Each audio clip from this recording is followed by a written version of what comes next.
BLR గారికి ఈనాటి మన అభివృద్ధి కార్యక్రమాల శంకుస్థాపనకి ముఖ్య అతిథిగా వచ్చేసిన మన కెప్టెన్ ఉత్తమ్ కుమార్ రెడ్డి గారు నీటిపారుదల సివిల్ సప్లై శాఖ మంత్రిగా 10 సంవత్సరాలకి రేషన్ కార్డు లేకుండా ఇచ్చిన దొడ్డు బియ్యం రేషన్ కూడా తినలేకుండా డీలర్లకి అమ్ముతున్న పరిస్థితుల్లో సన్న బియ్యం కోసం 50 రూపాయల కిలో సన్న బియ్యాన్ని అందిస్తున్న గౌరవనీయులు పెద్దలు ఉత్తమ్ కుమార్ రెడ్డి గారికి మా సోదరుడు ఎంపీ రవిరెడ్డి గారు, మరొక సోదరుడు ఎమ్మెల్సీ శంకర్ నాయక్ గారు,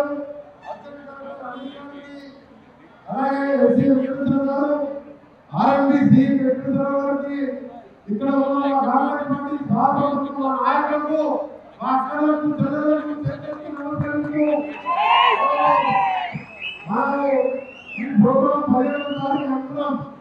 కానీ కొన్ని అర్జెంట్ విషయాలలో గౌరవ ముఖ్యమంత్రి గారు ఇదే రోజు 3 గంటల సమయం ఉంది, కేబినెట్ సమావేశం ఉంది కాబట్టి ఇది త్వరగా ప్రభుత్వం వస్తుంది. నేను మునుకుంటున్నా ప్రభుత్వం కావట్లేదు. కానీ కేబినెట్ మీటింగ్ కూడా చాలా ముఖ్యం. రాష్ట్ర పరిస్థితులు మన చూపించారు కదా. విజయంతో పాటు ఇంకా చేయవలసిన అభివృద్ధి కార్యక్రమాలు, పెండింగ్ ప్రాజెక్టులు ఇవన్నీ కూడా పూర్తి చేసే విషయంలో ముఖ్యమైన కేబినెట్ కాబట్టి త్వరగా వెళ్ళవలసిందని చెప్పి మీకు తెలియజేస్తూ ఇప్పుడే మా ఆర్ఎంపీకి దాదాపు ఆంధ్రపురం వరకు డబల్ లింక్ రోడ్గా 80 కోట్లతో శంకుస్థాపన చేస్తున్నాం.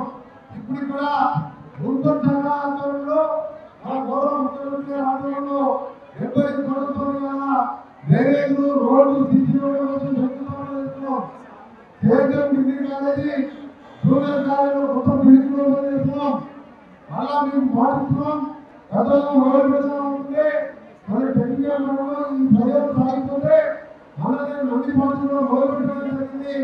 ఇంకా 10-15 రోజుల్లో యాక్సిడెంట్ ఈ 3 ప్రయోగాలు కూడా పూర్తి చేసుకోవాలని తెలియజేస్తుంటూ మీ అందరూ కూడా ఆర్ఎంపీ శాఖ ద్వారా మీ అందరూ కూడా ఒకటే హైదరాబాద్ నిజామాబాద్ జాతీయ రాజధాని 10,410 కోట్లతో టెండర్లు కూడా పెంచి ఫిబ్రవరి మాసంలో హైదరాబాద్ విజయవాడ 2 గంటల విధంగా నా ఆర్ఎంపీ శాఖ ఆ నిధులు కూడా మంజూరు చేయడం జరిగింది. దాంతో పాటు హైదరాబాద్ రోడ్డు కానీ 7,600 కోట్లతో హైదరాబాద్ చేయడానికి ఎలివేటెడ్ కారిడార్ డ్యామ్ ప్రాజెక్ట్ అంటే ప్రతి విజయనగరం అసెంబ్లీకి 250 కోట్లతో మండలంకి వెళ్ళి విజయనగరం హెడ్ క్వార్టర్కు డబల్ రోడ్డు, అందులో మామూలు ఆ పోరాటం నుంచి దండపల్లికి అక్కడ పోయే గ్రామాలు కానీ ఎక్కడ పోయినా యాక్సిడెంట్ కాకుండా 11,000 కోట్ల కోట్లతోని డ్యామ్ రోడ్డు ప్రదర్శించాం. నాగార్జున కాన్స్టిట్యూన్సీకి 450 కోట్లు, దేవరకొండకు 350 కోట్లు, ఉత్తమ్ గారు పోరాటకు మొత్తంగా నల్గొండ జిల్లా 2,000 కోట్లతోని టెండర్ కూడా పిలవడం జరిగింది. మొత్తంగా 60,000 కోట్లతోని ఆర్ఎంపీ చరిత్రలో తెలంగాణ రాష్ట్ర చరిత్రలో ఎప్పుడు కూడా ఇన్ని నిధులు రాలేదు.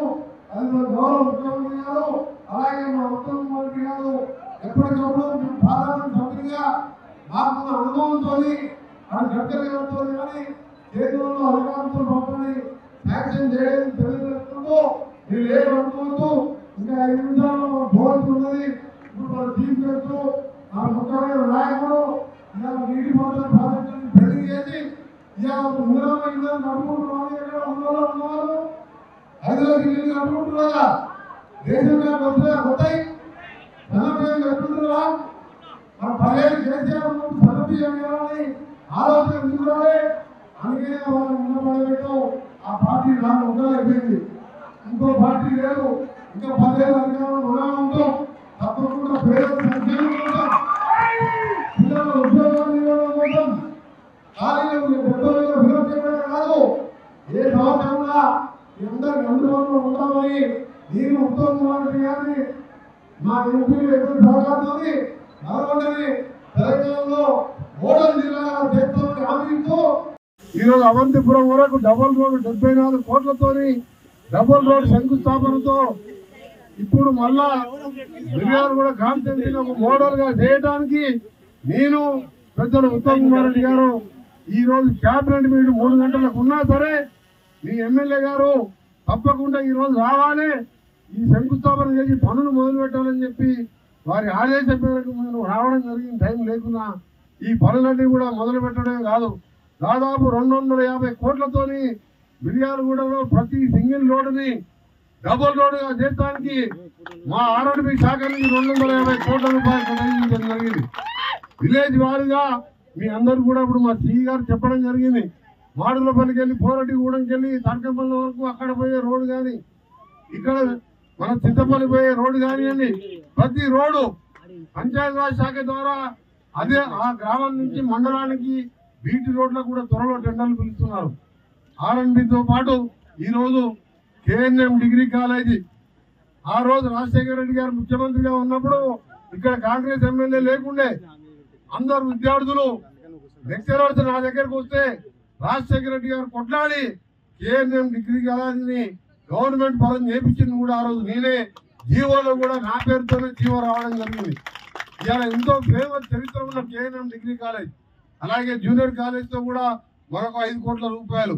ముఖ్యమైనది మిర్యాలగూడ మున్సిపాలిటీకి 70 కోట్లతో ఇవాళ పెద్దలు ఉత్తమ్ కుమార్ రెడ్డి గారు నేను దాన్ని కూడా పనులు ప్రారంభించబోతున్నాం. ఇంకా కేంద్రంకి నిధులు తేవడానికి మన ఎంపీగా రఘువీర్ రెడ్డి గారికి మేమిద్దరం కూడా ఎంపీలుగా కూడా పనిచేసాం కాబట్టి కేంద్ర పథకాలను కూడా మన మిర్యాలగూడ సెగ్మెంట్ దేశంలో తెలంగాణ రాష్ట్రంలోనే ఎక్కువ రైస్ ఇండస్ట్రీ ఉన్నది దేశంలోనే. అగ్రికల్చర్ రైతులతో పాటు ఇక్కడ ఉన్న అందరూ కూడా ఎంతో ఇది కమర్షియల్ టౌన్ గా ఉన్నది కాబట్టి తప్పకుండా ఫ్యూచర్ లో రాబో 3 సంవత్సరాలే కాదు ఆ 5 ఏళ్ళు ఇంకో వచ్చి 15 ఏళ్ళు మన జూబ్లీతో మీకు అర్థమైపోయింది కదా, ఎంత ఇంకా 15 ఏళ్ళు మన గవర్నమెంటే ఉంటుంది. అందుకనే రాజకీయ విమర్శలు చేయడానికి కాదు, ఇది అభివృద్ధి కార్యక్రమాల కోసం పెట్టుకున్న మీటింగ్. మనం తిట్టాలన్నా ఒక పార్టీకి ఏమో డివైడ్ పోయింది, ఇంకో పార్టీ ఏమో 4 ముక్కలు అయితే కొట్లాడుకుంటారు వాళ్ళు అక్క చెల్లెళ్ళు బాగుపడుతున్నారు కాబట్టి అందుకనే మనకు ఎవరు లేరు. మనం అందరం కలిసికట్టుగా ఉండి మీరు అందరూ ఒక్క సర్పంచ్ కూడా మిర్యాలు కూడా కాన్స్టిట్యూన్సీలో పోవద్దు. అదే మీరు నాకు మాట ఇవ్వాలి, మా కెప్టెన్ గారికి మాట ఇవ్వాలి. సర్పంచ్తో పాటు ఎంపీటీసీ జడ్పీటీసీ మున్సిపల్ ఎన్నికలు ఇవన్నీ గెలిస్తేనే గ్రామాలలో సమస్యలు ఈ ఎమ్మెల్యేలకు ఎంపీలకు చెప్తారు, ఎమ్మెల్సీలకు చెప్తారు, వాళ్ళు మాకు చెప్తారు. మేము ఎమ్మెల్యేలు ఎంపీలు ముఖ్యమంత్రి గారి దగ్గర కొట్లాడి మన జిల్లాని అన్ని రంగాల్లో పూర్వపు నల్గొండ జిల్లాని రాష్ట్రంలోనే మొట్టమొదటి జిల్లాగా అన్ని రంగాల్లో అభివృద్ధి చేస్తామని మీకు మాటిస్తూ మరొకసారి మీ అందరూ కూడా చేతులెత్తి నమస్కరిస్తూ ఘనంగా స్వాగతం పలికినందుకు మీ ఎమ్మెల్యే గారు కూడా మీకు ఎప్పుడు కూడా మా కాన్ఫిడెన్స్ ఇంకా వెనుకబడినది కావాలంటుంది కాబట్టి ఈరోజు మీ సమయం లేకుండా రావడం జరిగింది. ఈరోజు క్యాబినెట్ లో కూడా మీరు చెప్పిన కొన్ని విషయాలు ఉన్నాయి, నేను కెప్టెన్ గారు ముఖ్యమంత్రి గారితో చర్చించి అన్ని కూడా పరిష్కరిస్తామని